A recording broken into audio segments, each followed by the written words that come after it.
Después de casi 30 años de saltos imposibles, máscaras, persecuciones y Tom Cruise desafiando la gravedad, Mission Impossible The Final Reckoning llega para cerrar una de las franquicias más icónicas del cine moderno. Pero realmente, la octava entrega de Misión Imposible ¿es una buena película? ¿Es el cierre que esta gran saga merecía? Por eso, quédate y averigualo en este video. La película está nuevamente dirigida por Christopher McQuarrie. Cuarta película de Misión Imposible, o sea, McQuarrie estuvo en más de la mitad de la saga. El elenco vuelve a reunir a gran parte del elenco que viene estando en los últimos años: Simon Pegg, Dean Rains, el propio Tom Cruise, y también continuando con varios personajes que aparecieron en la entrega anterior, como lo son Bond Clementine, Henry Stanley e Isaac Morales. Esta continuación, que en su inicio, como se había denominado en 2023, se iba a llamar The Reckoning Parte 2, en sí se terminó renombrando por un tema de que esta película está destinada para salir el año pasado y no en 2025, pero por hecho de huelga de actores y huelga de guionistas tuvo su debido retraso de más de un año. Nos retoma donde quedamos en la parte 1, con un Ethan Hunt enfrentando una amenaza global que va más allá de lo físico, la inteligencia artificial y la traición dentro de su propio equipo. Pero para poder hablar de esta última entrega, primero quiero hablar de lo que es la saga en general. Por eso tenemos que ir a 1996, donde todo empezó con Misión Imposible 1, dirigida por Brian De Palma, un thriller de espionaje clásico lleno de momentos súper interesantes y con personajes muy carismáticos. Si bien obviamente tanto el personaje de Ethan Hunt, interpretado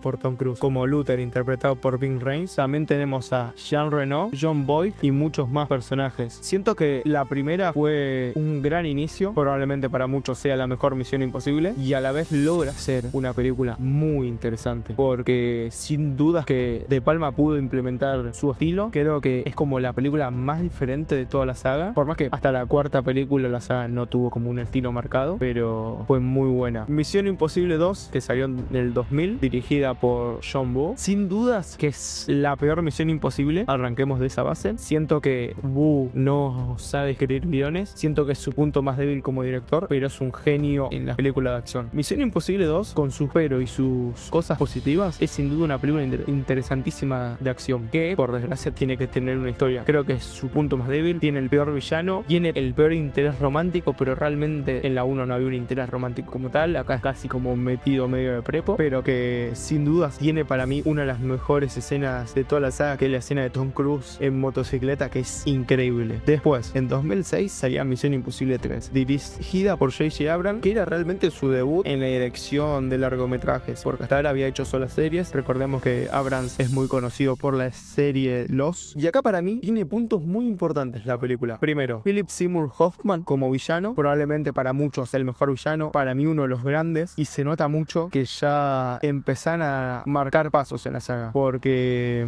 empezaba a ser cada vez más espectacular. Acá ya Tom Cruise como que le dan un desarrollo a su interés amoroso, siento que para mí es uno de los mejores intereses amorosos que tuvo a lo largo de la saga, y a la vez tiene escenas muy copadas. Siento que en algún momento tal vez me falla un poco el CGI, la historia no me termina de cerrar, pero es una película que ya empieza a ser entretenida, pero no sería la saga que es a hoy en día hasta que lleguemos a 2011 con Ghost Protocol. Ya de por sí arrancamos, es la primera de toda la franquicia que no tiene número, que no tiene numeración. Ya arrancamos por un cambio interesante, porque en vez de llamarle Misión Imposible 4 decidieron llamarlo Ghost Protocol. Otra vez, por segunda vez, tenemos un debut en la dirección, que realmente lo es, porque por más que Brad Pitt haya hecho Los Increíbles antes de Misión Imposible, es su debut en los largometrajes live action. Es una película que sin dudas refine todo lo que es la saga, porque primero tenemos la escena de Burj Khalifa, que es la primera gran escena y una de las mejores que tiene toda la saga en total riesgo. Es a partir de acá que las misiones ya no solamente eran imposibles, sino que también eran espectaculares. Algo que también hace muy bien esta cuarta entrega es el manejo de grupo, porque hasta ahora, si bien Luther era un personaje recurrente, casi siempre todos los demás personajes o morían o realmente no volvían para una siguiente entrega, pero esta es la primera donde volvemos a tener otra repetición de personaje, además de Luther y Ethan, que en este caso es el personaje de Simon Pegg. Simon Pegg para mí es un personaje súper interesante, porque primero que empezó siendo un personaje muy de alivio cómico. Pegg es muy bueno en ese aspecto, pero realmente en esta cuarta entrega ya se convierte en un personaje de campo, y no es que solamente como si en la tercera era un personaje más nerd y todo ese estilo, y eso creo que es un punto muy positivo a la saga. Y antes de hablar de lo que viene en la franquicia, creo que no puedo dejar por alto un detalle importante. Ghost Protocol salió en 2011, pero realmente 2012 es el año donde a Tom Cruise le va a cambiar para siempre la vida en cuanto a lo que es la saga, porque él en 2012 estrena Red Richard, Superstar, que es una película de acción de 2012 dirigida por Christopher McQuarrie. Acá conocería al director que cambiaría para siempre la saga de Misión Imposible, porque hasta ahora veníamos teniendo todas las películas un director nuevo. En su momento porque De Palma, por ejemplo, se negó a volver a hacerla, la 2 porque John Woo no cumplió con las expectativas, ahora porque probablemente habrá preferido hacer otro proyecto y también pasaron 5 años entre una cosa y otra, estaba apenas terminándolos, y Brad Pitt porque creo que realmente no se habrá sentido tan cómodo haciendo un live action, porque creo que es el único que hizo, si no mal recuerdo. Y tenemos que llegar a Rogue Nation en 2015 para primeramente tener otra vez un director que marca un estilo interesante, porque si bien era un director que había hecho recién su tercer largometraje, es alguien que da mucho de sí, McQuarrie, porque arrancamos con la presentación ya con Tom Cruise secuestrado. O sea, es algo que me parece muy interesante eso, porque lo primero que vemos es un Tom Cruise en cuero, secuestrado, amordazado, y para mí la presentación del mejor personaje femenino de toda la franquicia, que es Elsa, interpretado por Rebecca Ferguson. Siento que para mí es la pieza que le faltaba a la saga, porque Elsa es un personaje espectacular, es casi que te podría decir un Ethan Hunt mujer en muchos aspectos. ¿Por qué? Porque a ambos le pasa exactamente lo mismo en muchos momentos de la saga. Ethan en todo momento es acusado de traición a lo largo de toda la saga, en varias películas, y a Elsa le pasa exactamente lo mismo, y es algo muy interesante eso, la motivación del personaje. Y siento que si bien esta es un inicio muy interesante, creo que a partir de acá como que le dan un desarrollo muy bueno a lo largo de todas las películas en las que aparece Rebecca Ferguson. Pero no quiero parar de detallar que, por ejemplo, Rogue Nation tiene una de las grandes referencias al cine de Hitchcock, porque su primera parte, se podría decir, en un teatro, es una referencia al hombre que se había demasiado. Y eso es increíble, porque logra hacer que el espectador que vio al hombre que se había demasiado decir. Y segundo, también de que podés empatizar y entender que el director tiene una mirada, sabe lo que está haciendo y no realmente es una película de estudio como el cine de acción en los 2000 y los 2010 nos ha tenido acostumbrado. Pero si Rogue Nation marcó el camino que la saga necesitaba, no fue esta Fallout, que para mí es la mejor película de toda Misión Imposible, que llegaría a su pico más alto. Primero que nada, manteniendo una base interesante, todo este grupo, Luther, el personaje Simon Pegg y el regreso de Rebecca Ferguson, es algo muy interesante. Primero que nada porque Fallout es como que redobla la apuesta de lo que hace Rogue Nation, que Rogue Nation, no mencioné antes, tiene la escena acuática de no respirar y el comienzo con el avión, que es increíble. Y ya para redondear más que nada con este concepto de lo que es Fallout para mí, porque Fallout me encanta, es una película que vi 800 millones de veces y creo que la voy a seguir viendo. Siento que es una película perfecta en todos los aspectos, y por eso es importantísimo lo que marcó Fallout, porque Fallout fue la perfección absoluta de 22 años de saga en ese entonces, y a la vez siento como que se aleja de lo que hizo De Palma, que es positivo, que ahora ya cuando hablemos de Real Reckoning voy a retomar este tema, porque también es una película que es increíble. O sea, tenemos muchas escenas de acción buenísimas. O sea, siento que tal vez no logran la espectacularidad que sí lograba la del Burj Khalifa o la que lograba la del agua en la quinta en Rogue Nation, pero siento que están muy bien equilibradas la historia y las escenas de acción. Siento que es como la combinación perfecta que logró McQuarrie, que creo que le pasa un poco factura en las siguientes dos películas, porque para eso tenemos que llegar a 2023, que pasaron 7 años casi entre una película y otra. En el medio tuvimos una pandemia, y McQuarrie acá para mí hace probablemente la jugada más difícil de toda su carrera, porque primero que The Reckoning parte 1 es como una especie de recuela en cierta manera, sin ser una recuela como tal. Siento que eso le pasa a The Final Reckoning, y ahora vamos a hablar más en detalle. Pero The Reckoning es una película que primero sonoramente me parece la mejor de la franquicia. En ese aspecto es increíble. Creo que ninguna Misión Imposible me hace retumbar tanto, lo digo positivamente. O sea, fue la película que más se me asemejó a Doom parte 2, que si bien salió un año antes que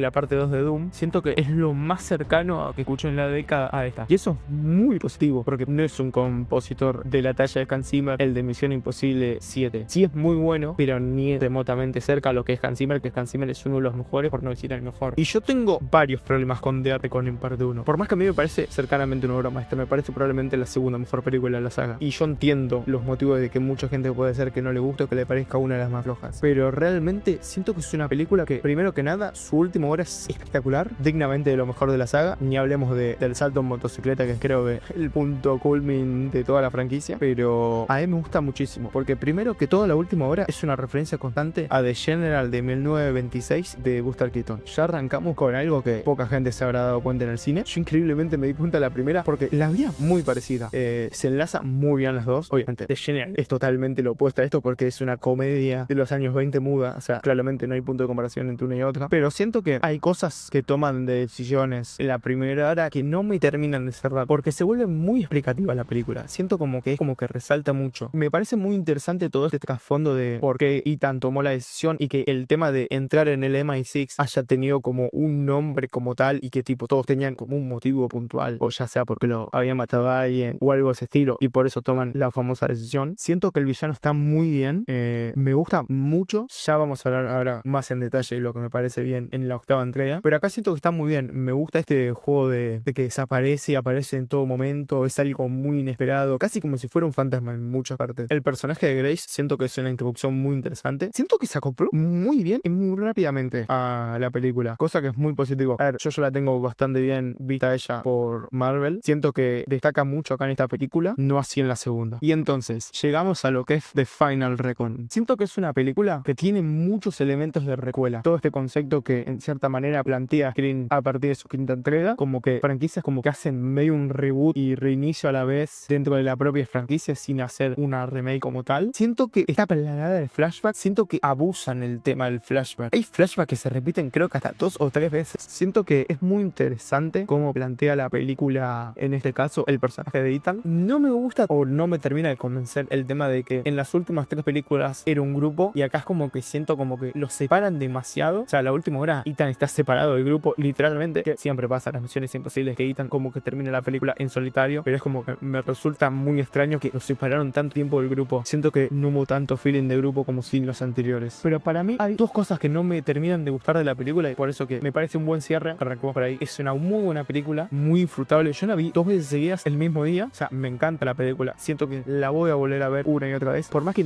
no sé si es el final que yo hubiera preferido. Primero, que es lo que mismo que le pasa a The Reckoning parte 1, que es una película demasiado explicativa. La primera hora se la pasan más explicando que mostrando escenas o momentos de acción. A mí no me disgusta, pero tampoco que digo wow, me encanta. Siento que es demasiado tedioso, dura casi 3 horas la película. Siento que prefería más acción que otra cosa. Y más que nada porque hay un salto temporal entre el final de The Reckoning y el comienzo de esta que es peculiar cuanto menos, porque siento que hay una elipsis demasiado grande. Porque si no me equivoco creo que son como 6 meses, algo así. Y es como medio que 6 meses sin encontrarte, medio dudoso que la inteligencia artificial no tenga, pero es raro. Y después para mí los otros 2 temas que no me terminan de convencer. Lo primero, el villano. Todo lo contrario a la anterior película. Siento que el que le diera más diálogo demostraron que no sé si es el gran actor que pintaba en la anterior. Primero que en la quinta tuvimos a el mejor villano, en la sexta tuvimos un gran villano y en la séptima estaba muy copado, interesante, no al nivel de Philip Seymour Hoffman ni mucho menos los anteriores 2 villanos, pero sí que está interesante. Acá para mí es todo lo contrario. Aparece poco, no menos que la anterior película, pero aparece poco. Siento que no lográs empatizar, no llegás a entender para qué quiere la IA como tal.